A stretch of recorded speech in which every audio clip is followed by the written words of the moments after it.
यहाँ आपको अपडेट करेंगे। पंजाब यूनिवर्सिटी में गार्ड्स और तलबा के झगड़े के वाक़े पर इंक्वायरी कमेटी ने तहकीकात मुकम्मल कर ली है। कमेटी ने सीनियर सिक्योरिटी ऑफिसर को ओहदे से हटाने की सिफारिश कर दी। आपको अपडेट कर रहे हैं, पंजाब यूनिवर्सिटी में गार्ड्स और तलबा के दरमियान झगड़े के वाक़े पर इंक्वायरी कमेटी ने तहकीकात मुकम्मल कर ली हैं। कमेटी ने सीनियर सिक्योरिटी ऑफिसर को ओहदे से हटाने की सिफारिश कर दी है। ज़राए इंक्वायरी कमेटी के मुताबिक झगड़ा सीनियर सिक्योरिटी ऑफिसर की वजह से पेश आया। मजीद जानते हैं डॉन न्यूज़ के नुमाइंदे नुमान लियाकत से। नुमान, अपडेट कीजिएगा।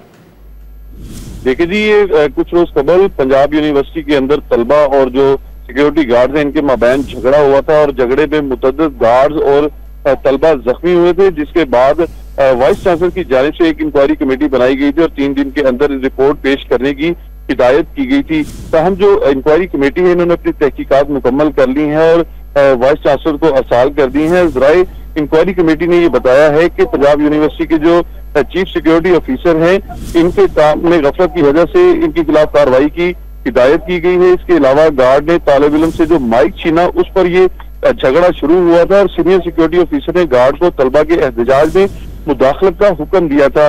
गार्ड ने चीफ सिक्योरिटी ऑफिसर के हुक्म पर कानून हाथ में लेने की कोशिश की थी। ज़राए इंक्वायरी कमेटी ने ये। बहुत शुक्रिया नुमान।